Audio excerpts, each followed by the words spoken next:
Assalamualaikum warahmatullahi wabarakatuh. Salam sejahtera untuk kita semua. Selamat pagi. Perkenalkan, nama saya Nurse Wanto Sinaga, Escape Uncap. Saya adalah seorang dosen tetap di Stikes Mayapada. Saat ini saya berkompes di program studi D3 Keperawatan. Nah, saat ini saya hendak membuat video pengajaran yang tujuannya adalah untuk memenuhi salah satu persyaratan dokumen untuk sertifikasi dosen. Dalam hal ini adalah pernyataan diri dosen dalam unjuk kerja Tridharma Perguruan Tinggi, khususnya di aspek pengajaran.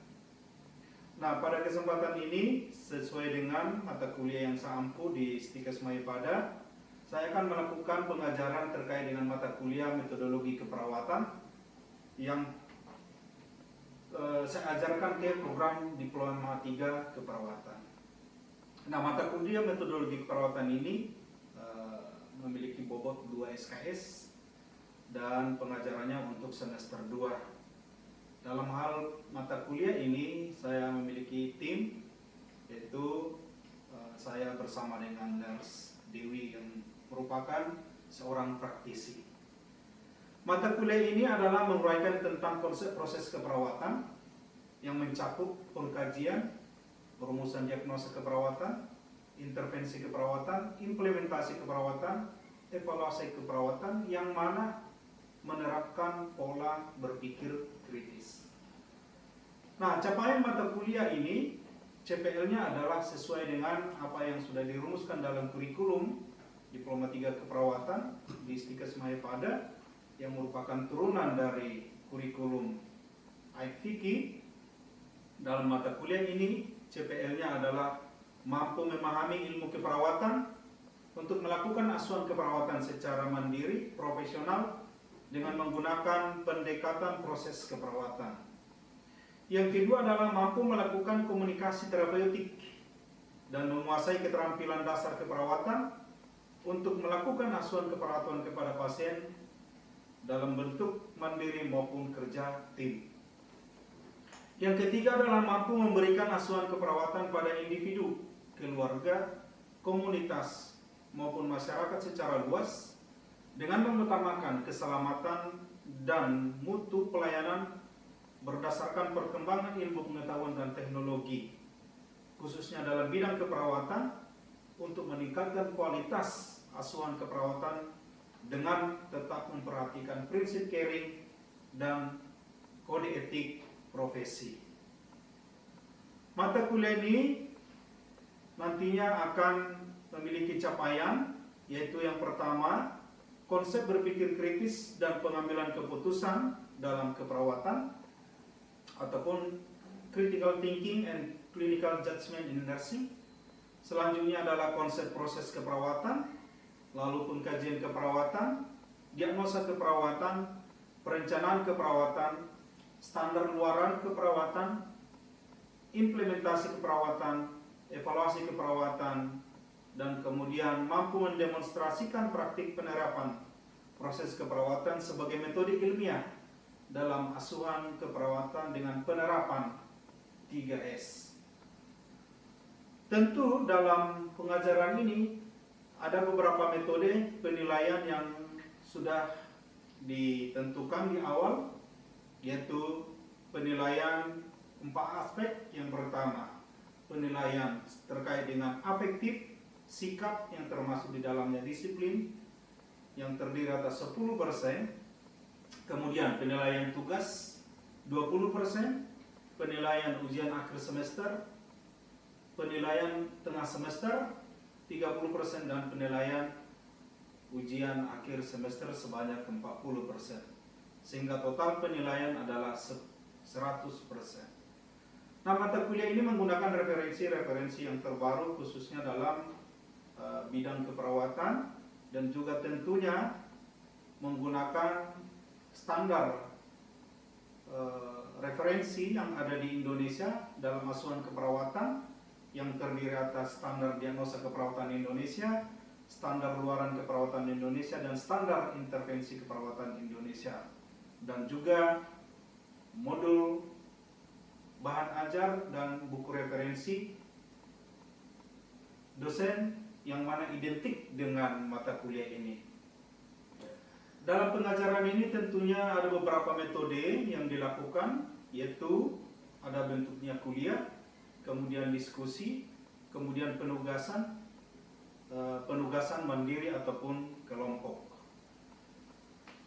Dalam prosesnya nantinya dosen akan memberikan penilaian terkait dengan pekerjaan-pekerjaan mahasiswa, khususnya dalam makalah ataupun penugasan yang sifatnya makalah, kemudian seminar, dan selanjutnya adalah penilaian terkait dengan presentasi ataupun penampilan daripada setiap mahasiswa ketika mempresentasikan hasil tugas-tugasnya. Dan hari ini saya akan lanjutkan dengan pengajaran ini, khususnya dalam mata kuliah ini terkait pertemuan yang ketiga dan keempat, yaitu pengkajian keperawatan. Untuk itu, saya akan lanjutkan ke ruang kelas untuk melanjutkan pembelajaran ini. Baik, Assalamualaikum warahmatullahi wabarakatuh. Waalaikumsalam warahmatullahi wabarakatuh. Selamat pagi. Pagi. Selamat pagi. Pagi, luar biasa. Itu dong. Ya, gimana kabarnya hari ini, pagi ini? Alhamdulillah. Baik, teman-teman semua. Saya lihat juga dari wajahnya semua baik-baik ya.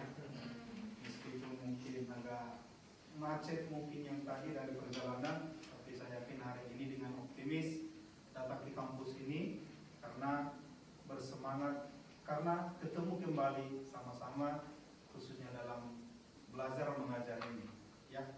Baik rekan-rekan semua, hari ini sebagaimana kontrak kita mata kuliah metodologi keperawatan, melanjutkan pertemuan kita yang sudah kita lakukan, yang sudah diskusikan sebelumnya. Ada 2 pertemuan, yang mana itu adalah proses keperawatan yang kaitannya dengan berpikir kritis.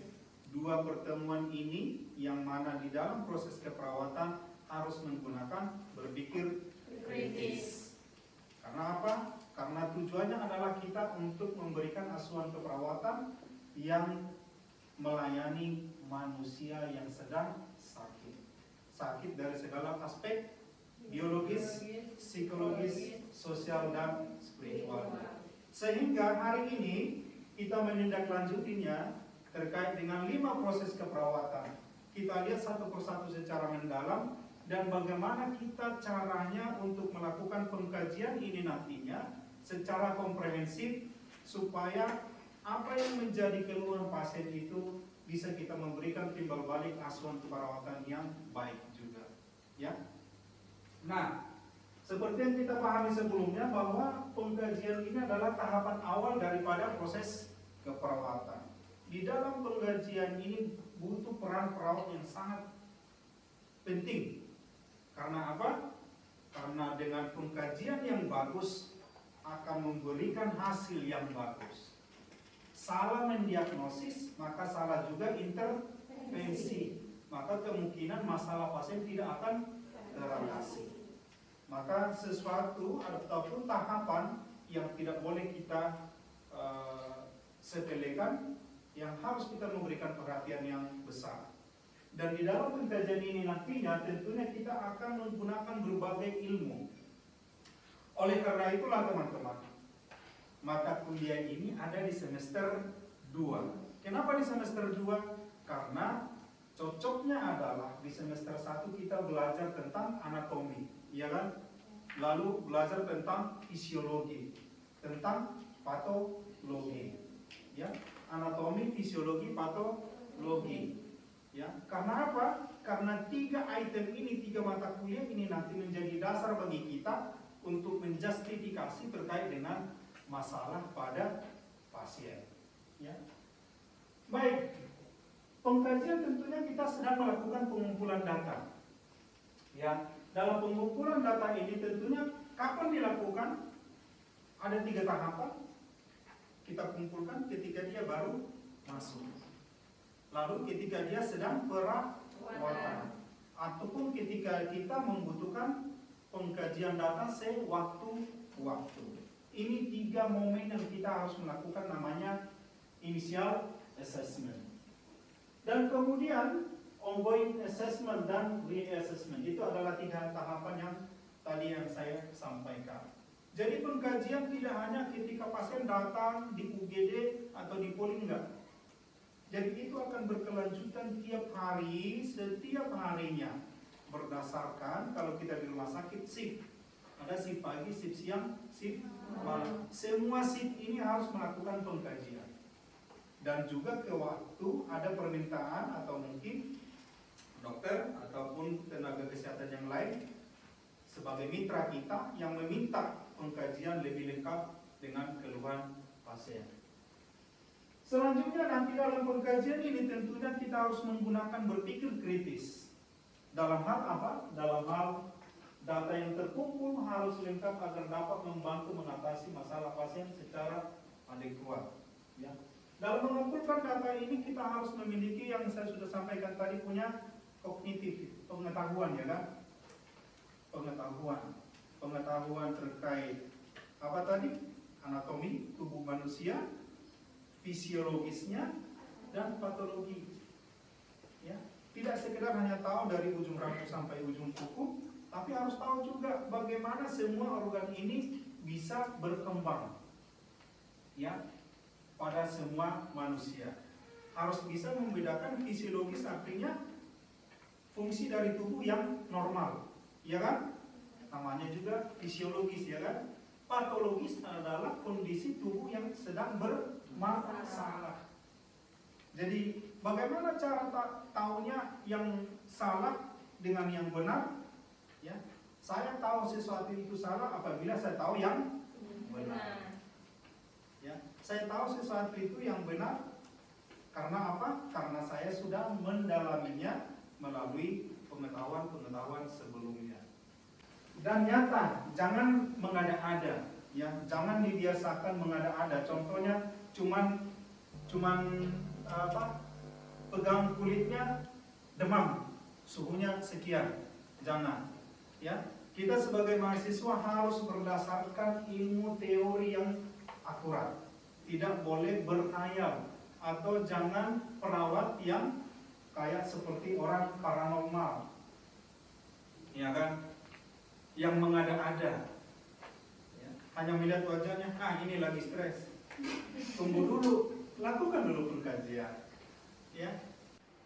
Jadi teman-teman, yang selanjutnya itu adalah karakteristik data itu harus relevan sesuai dengan keluhan pasien.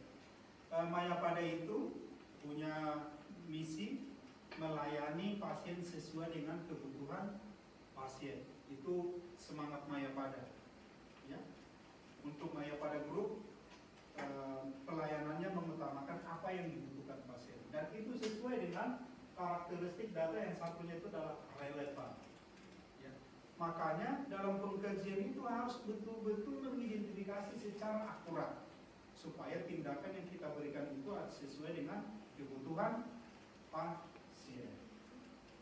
Sumber datanya dari mana, teman-teman? Tentunya ada beberapa. Yang pertama, ada data primer. Data primer dari mana? Dari pasien. Ya. Apakah itu yang dikatakan? Apakah itu yang kamu kaji? Ya kan? Nah, yang kedua adalah data sekunder yang dikumpulkan dari siapa? Keluarga, teman dekatnya, atau siapa yang menghantar dia ke rumah sakit, ya kan? Yang ketiga tentunya adalah data-data lainnya yang berdasarkan hasil diagnostik, apakah pemeriksaan lab, radiologi, ya kan, dan sejenisnya. Nah, data-data tersebut, ya, semua data yang dari 3 aspek tadi, primer, sekunder, dengan data lainnya yang merupakan pemeriksaan diagnostik, contohnya, ya, ataupun data yang kita peroleh dari referensi, itu dikumpulkan, dikategorikan menjadi 2 kategori besar. Yang mana itu disebut data subjektif dengan data objektif. Ya. Data objektif itu, ini perlu diperhatikan. Ya. dalam kasus-kasus kedepannya yang mungkin kita buat sebagai soal-soal yang Anda harus selesaikan, yang motifnya hukum, yang adalah mungkin kita akan menanyakan yang manakah yang merupakan data objektif dari beberapa hasil pemeriksaan tersebut. Itu artinya Anda harus berfokus data objektif adalah data yang Anda temukan berdasarkan pemeriksaan fisik dan pemeriksaan diagnostik. Jadi apa yang kamu dapatkan melalui 4 skill tadi, yaitu apa? Palpasi, inspeksi, palpasi, auskultasi, perkusi, dan juga dengan menggunakan tadi apa? Pemeriksaan tanda-tanda vital. Terus pemeriksaan diagnostik, apakah lab, apakah radiologi. Ya. Nah ini semua masuk dalam data objektif. Daya pahamnya data objektif. Sedangkan data subjektif adalah data yang Anda peroleh dari mana? Melalui perkataan. Siapa yang mengatakan? Pasien, keluarga, ataupun orang terdekat dari pasien. Jadi semua yang bentuknya pernyataan dari si pasien itu disebut atau dikategorikan sebagai data subjektif. Ya. Jadi sekarang harus bisa membedakan, mengelompokkan yang mana data objektif, mana data subjektif. Nah, di sini sebuah contoh. Jadi redaksi kalimat yang sering kita gunakan untuk data subjektif adalah klien mengatakan, ya, klien mengatakan dan sebagainya.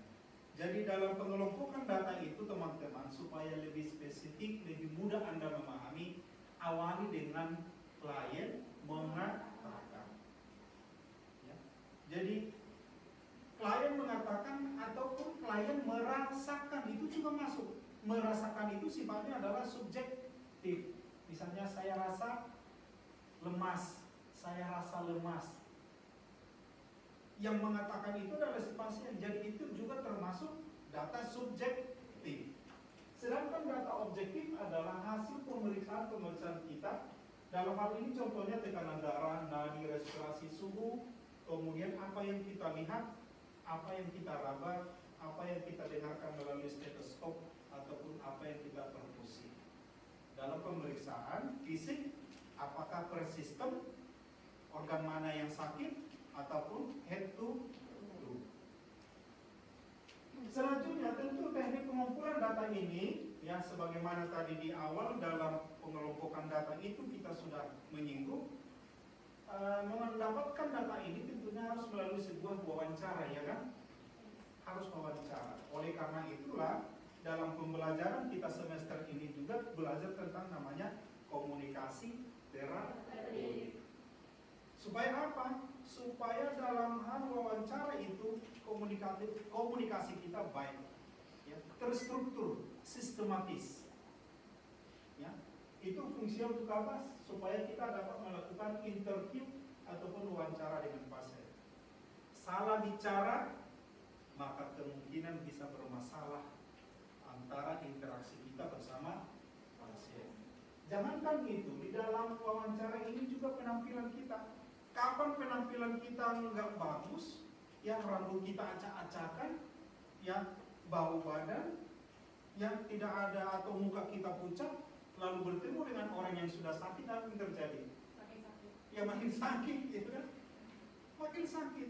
Makanya oleh karena itulah teman-teman, biarpun kita seorang perawat, perlu adanya memahami namanya grooming. Di satu sisi kita harus sedikit tahu fashion. Ya. Entrepreneur kita adalah dari bagian diri kita sendiri. Ya.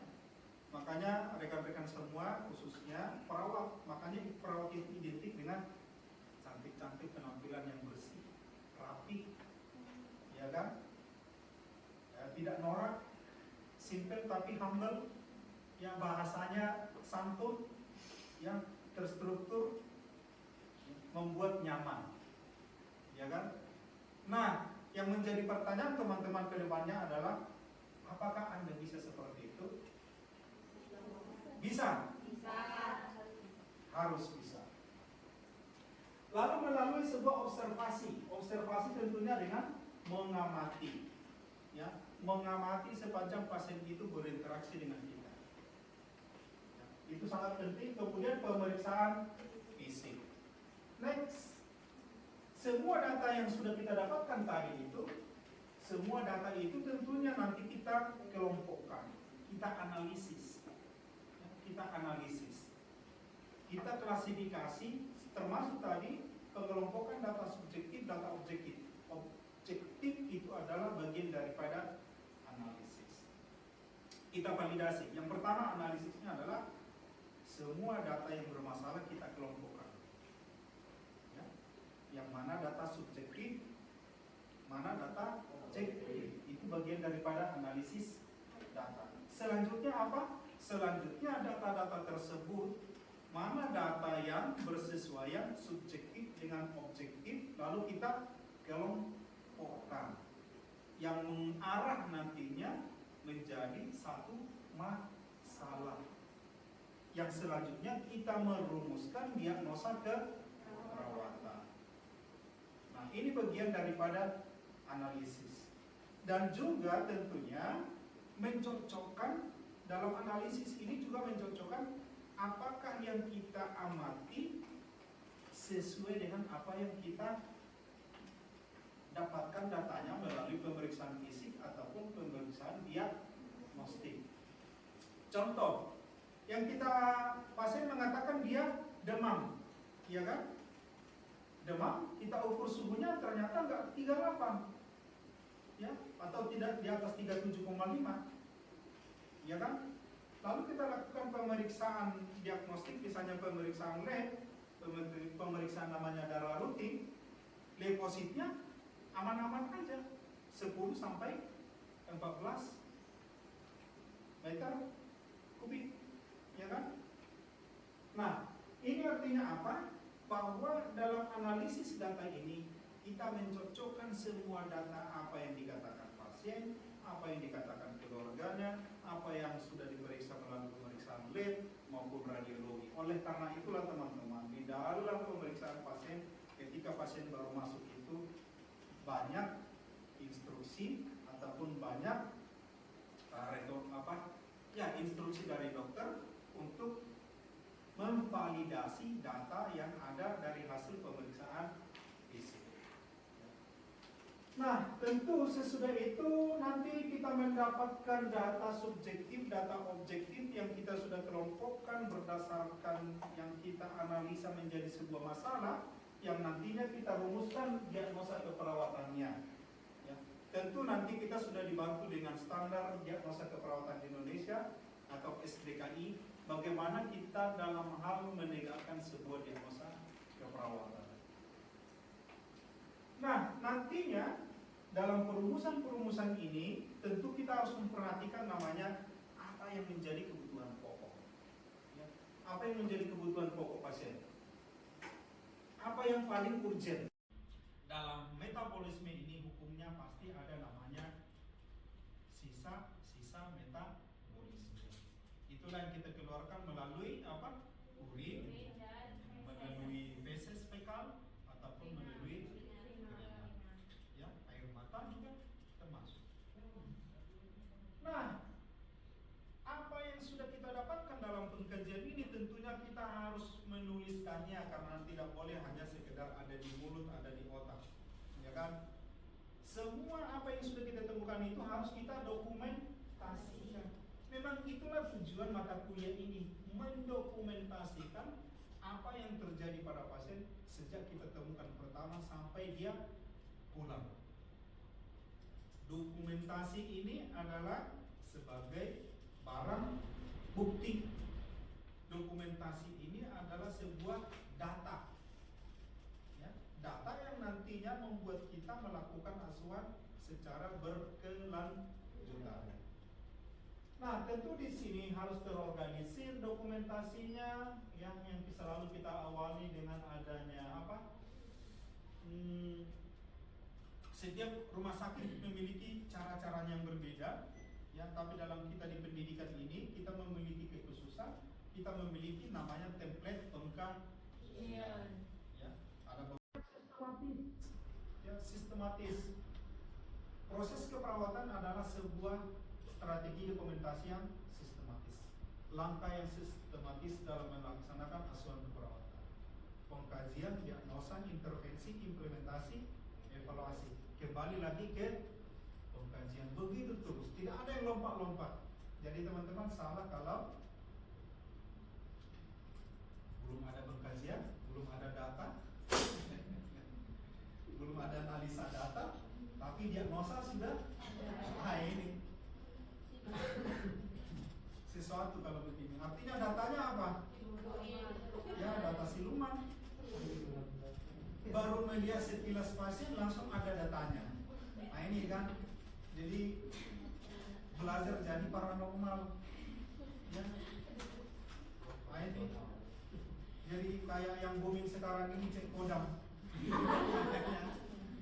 Ya, jangan ya, hanya menuliskan nama langsung tahu apa kodam kata. Nah, itu nggak berlaku di dalam keperawatan, nggak bisa. Jadi semuanya harus realistis, ya, aktual. Menggunakan kemampuan analisis data yang tadi kita sudah bicarakan di awal, ya, untuk mengklasifikasikan data mana yang harus prioritas dari apa yang sudah kita kumpulkan. Ini beberapa pengkajian template yang sudah kita pakai untuk keperawatan medikal bedah teman-teman semua. Selalu kita menggunakan template pengkajian pola Gordon, ya. Selalu menggunakan pengkajian pola Gordon. Ya.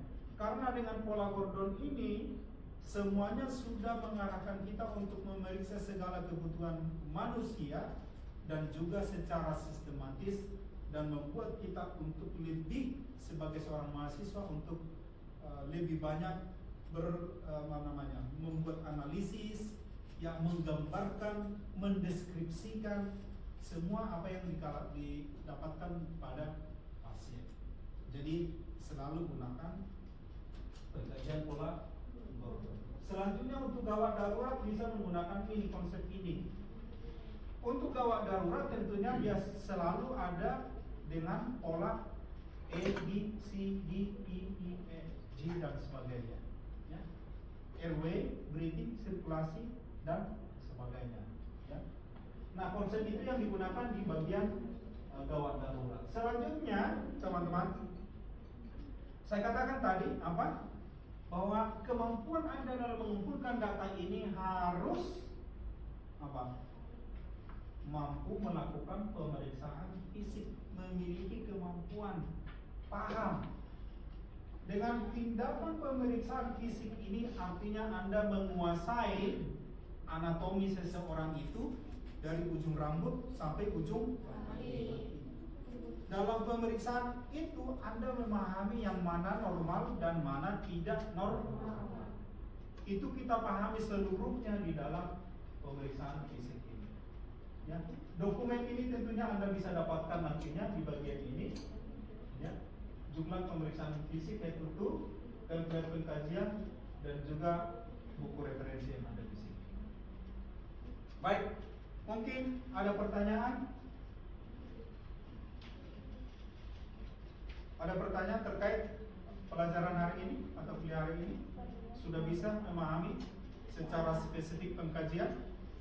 Bagaimana harus melakukannya, mendapatkannya, dan step-step apa yang harus kita lakukan. Ya, harapan saya bahwa jadilah menjadi perawat yang real, yang jangan menjadi perawat yang khayalan. Ya, ingat, yang kita layani adalah manusia, ya, yang kita layani manusia. Tetaplah bersemangat dan teruslah berusaha memberikan yang terbaik dalam setiap asuhan keperawatan yang Anda susun. Dengan kerja keras, dedikasi dan hati yang tulus, Anda akan menjadi perawat yang luar biasa dan memberikan kontribusi yang signifikan dalam dunia kesehatan. Ya, tetap semangat, jadilah perawat yang menginspirasi.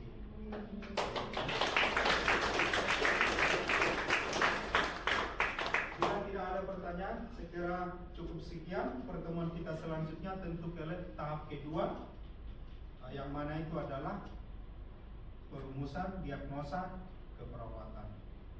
Ya, di minggu depan kita akan ketemu lagi.